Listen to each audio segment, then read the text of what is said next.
السلام علیکم ورحمۃ اللہ وبرکاتہ. نحمده ونصلي على رسوله الكريم. اما بعد، اعوذ باللہ من الشیطان الرجیم. بسم اللہ الرحمن الرحیم. الحمد للہ الذي خلق الذکر والانثى وبث منها رجالا كثيرا ونساء. قال رسول اللہ صلی اللہ علیہ وسلم.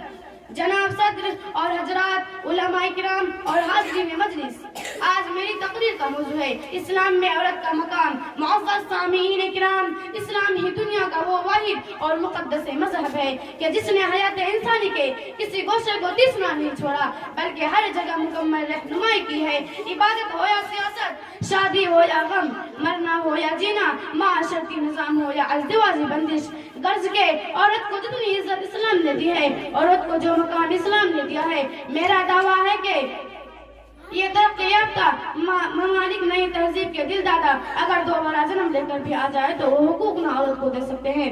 میرے محترم بزرگوں اور دوستوں، یہ ایک ناقابل انکار حقیقت ہے کہ مذہب اسلام سے قبل بنی نوع انسان میں عورت کا کوئی خاص مقام نہ تھا، اور اگر تاریخ کے اوراق پلٹ کر دیکھا جائے تو پتہ چلتا ہے کہ روم، یونان، ایران، چین، مصر اور اہل عرب میں اس کو شیطان کی بیٹی اور برائی و بدی کا اثر سمجھا جاتا تھا، اور عورتوں کی خرید و فروخت کرنا اور رہن رکھنا تو ایک عام بات تھی. نکاح و طلاق کا کوئی خاص قانون نہیں تھا، بلکہ راہ چلتی عورت پر صرف کپڑے کا ڈال دینا بیوی بنانے کے لیے کافی ہوتا تھا. عورت سے نفرت اس قدر ہو گئی تھی کہ باپ نہایت سنگدلی اور بے رحمی سے لڑکی کو زندہ زمین میں گاڑ دیتا تھا. مختصر یہ ہے کہ معاشرے میں عورت کی کوئی قدر و قیمت نہیں تھی. اللہ کا لاکھ لاکھ شکر اور اس کا احسان عظیم ہے کہ اس ذات باری نے اسلام جیسا سچا اور پاکیزہ مذہب کو قانون حیات دے کر سید المرسلین جناب محمد رسول اللہ صلی اللہ علیہ وسلم کو مبعوث فرمایا، اور مذہب اسلام نے بوانگ کے لیے صدا بلند کی اور ڈنکے کی چوٹ سے آواز لگائی. اے انسانوں، عورت ذلت کی چیز نہیں ہے، عقیدت کی چیز ہے. یہ مخلوق ہے جس کی کوکھ سے موسیٰ و ابراہیم جیسے لاکھوں انبیاء کرام نے جنم لیا ہے، لیکن حیرت ہے تم لوگ ننگو آر سمجھ کر اس کو زندہ دفن کرتے ہو، جبکہ اسلام لڑکی کی پیدائش کو رحمت کہتا ہے، اس کی پرورش، اس کی تعلیم و تربیت اور اس کی حق رسانی کو جنت کا مستحق بتاتا ہے. اور اگر یہ ماں ہے تو اسلام خدا اور رسول کے بعد اس کی اطاعت کا حکم دیتا ہے اور اس کے پاؤں کے نیچے جنت ہونے کا اعلان کرتا ہے. اور اگر یہ بیوی ہے تو اس کے ساتھ اچھا سلوک کرنے پر بہترین اخلاق والا ہونے کا گواہی دیتا ہے. اور مرد کو یہ باور کرتا ہے الدنیا متاع و خیر متاع المرأة الصالح. میرے محترم بزرگوں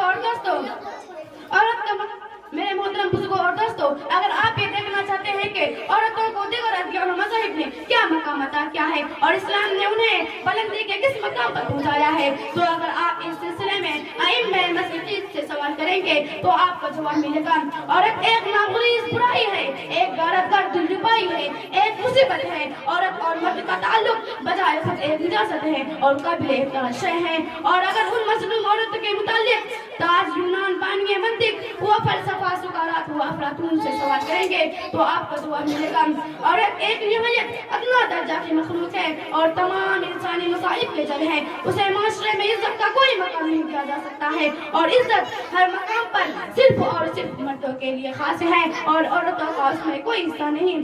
لیکن اگر آپ ان معصوم و مظلوم خواتین کے سلسلے میں پیغمبر اسلام، محسن انسانیت، رحمت دو عالم، سرور کائنات جناب محمد رسول اللہ صلی اللہ علیہ وسلم سے دریافت کریں گے تو آپ کو جواب ملے گا. اور اگر آپ کی حیثیت شوہر کی ہوگی تو جواب ملے گا من وَلَهُنَّ مَثَلُ الَّذِي عَلَيْهِنَّ بِالْمَعْرُوفِ وَخَيْرُكُمْ لَأَهْلَهُ. یعنی تمہاری بیویوں کا حق تمہارے اوپر ایسا ہی ہے جیسا تمہارا حق ان کے اوپر، اور تم میں بہتر ہو سکتا ہے جو اپنی بیوی کے ساتھ اچھا سلوک کرتا ہے. اور اگر آپ کی حیثیت باپ کی ہوگی تو جواب ملے گا من ابتلا من هذه البنات بشيء فاسد يهن كن له سترا من النار. یعنی بیٹی کا وجود تمہارے لیے ذلت و رسوائی کا سبب نہیں ہے، بلکہ اس کے تربیت و پرورش تمہیں جنت کا مستحق بناتی ہے اور آپ اس جہنم کے سامنے دیوار بن کر حائل ہو جاتی ہیں. اب میں انہی چند باتوں پر اپنی تقریر ختم کروں.